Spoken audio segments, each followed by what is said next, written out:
Hey everybody, this is Nancy Norbeck here with this week's Creative Pep Talk. And I've been doing these for 3.5 years, I think. And in that time, it's kind of amazing to me the things that I've talked about and the things that I haven't. And this morning, I had a conversation with someone and we were talking about creativity in general. And he mentioned how in Asia, the arts are taught very differently than they are here. And he gave the example of Asian art classes teaching by having students reproduce the same painting over and over and over again to an exacting standard, which is the opposite of how we in the West tend to think that art should be taught. We tend to think that it should be very free and creative and, well, creative, what's the definition of creative? But that it should be very free and free form and flowing and whatever. Now, if you listened to my first interview with Dominic Shortino about his experience in art school, you might think that perhaps the two are not so different. And perhaps if you went to art school, your experience may reflect his and a little bit more of the Asian art experience. But the point that he made is that this person that I was talking to this morning was that the philosophy is that you must perfect the technique first in order to have the skill built up to be able to know how and when to break the rules. And if you have been listening to this podcast for a while and are familiar with your friendly neighborhood creativity coach here, you might come to the conclusion that she would be against this philosophy. And in initial knee-jerk reaction, you might not really be wrong about that. But the thing is, multiple things can be true at the same time. There is definitely room for that point of view. And if you think about it, many things in life we learn first by imitation. You learn handwriting by imitation. Your goal, or at least a zillion years ago when I was in elementary school, is to imitate those letters as closely as possible while you're learning them, so that, when you learn your own handwriting style, everybody can still read it, right? Everybody's signature is unique to them, but we can still usually, hopefully, at least in the early stages, read each one. Certain doctors, not so much. But in theory, we can read everybody's signature even though they're different. So there is some merit to that idea. And this had me thinking today about one of my high school English teachers, because my first year in high school, freshman year, I had an English teacher who was all right. He had us do some creative writing. I was pretty happy in his class. My second year in high school, 10th grade, was my favorite year in high school because I really, really liked my English teacher. He was sort of like a second dad to me in some respects, and certainly a writing mentor. And lots of creative writing, lots of interesting conversations about writing and reading and all sorts of good stuff. And we've stayed in touch for a very long time. And then we hit junior year, and it was a very, very different year. That year started off with 2 solid weeks of writing about the only summer reading I had to do in high school.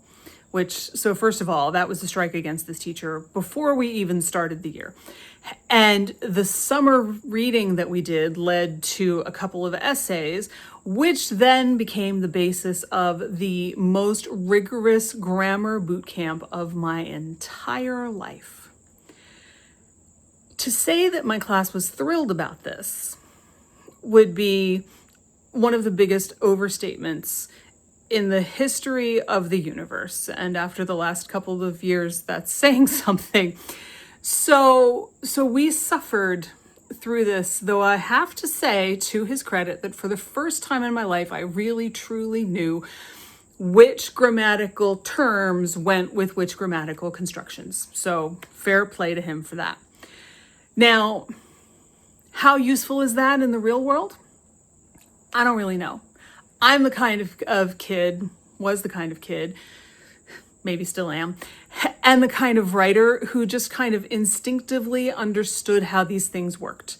So knowing the difference between a gerund and a predicate nominative didn't really make much of a difference to me. Knowing what it was called didn't help me use it any more or less effectively. Now, if you had told me back then that one day being able to use all of those things was going to mean that not only did I become a really good writing teacher and eventually end up being hired to and being a very good copy editor and proofreader, I don't know if that would have impressed me when I was 16 years old, but it's true. But that year, we did no creative writing. And boy, did it rankle.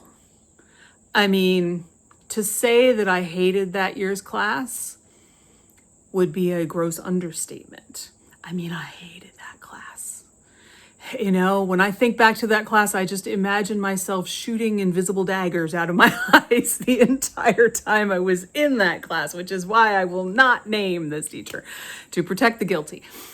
But yeah, you know, it was a jarring experience, I think, for most of us in my class, because that's not what we were used to. And what I remember hearing from an older student who had had his class previously, because previous classes loved this guy, was that he didn't want us doing creative writing. Why? Because we would use it as an excuse to break the rules. So, was he actually going for the idea that we had to learn the technique first before we would know how to break the rules? I don't know. It's been a long time, 30 odd years. So I couldn't say. Given the experience that we had, where we had ample evidence that he actually really didn't like our class, I'm not particularly inclined to give him too much of the benefit of the doubt, but maybe I'm wrong. I don't know. But the fact remains that there's a level of chaos that is inherent to creativity that you need to bring to creativity. If you try to control creativity too much, you're going to kill it. You just are. You'll take all the joy out of it, and you take all of the experimentation out of it. And at that point, it's no longer creative. But if you let the chaos run too rampant, then you've got other issues. So it's kind of like you're trying to drive, a cart or a stagecoach or some, pre-internal combustion engine vehicle with two horses. And you gotta have the two horses in sync. You have to balance the horse that is the chaos with the horse that is the control. Two things can apply at the same time, even if they seem to be polar opposites. And you have to have just enough of each of them. And it may not be an equal amount in any given situation. Think about it. When you're going to turn, you have to have a little bit more of one than the other in order to successfully turn your vehicle.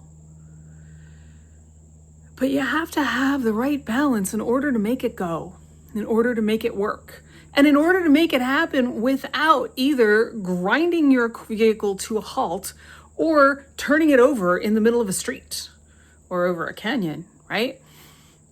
So they're both part of the equation. There is a merit to the idea of being meticulous about learning your technique before you let in the chaos. And there's merit to the idea of being completely chaotic and learning how to rein in the chaos with a little control. It really depends on what suits your personal style best. If you're a more chaotic person, you may need to let it run wild and then figure out how to tame it. And if you're more of a controlled person, you may need to learn the basics and the technique and all that stuff first, and then slowly learn to let in the chaos. I suspect in the writing world, we call the more chaotic people the pantsers, and we call the more controlled people the plotters. It may not actually map out that neatly. I don't know. I've never studied it, but it's possible. But my point is, you need both. Don't be afraid of either one.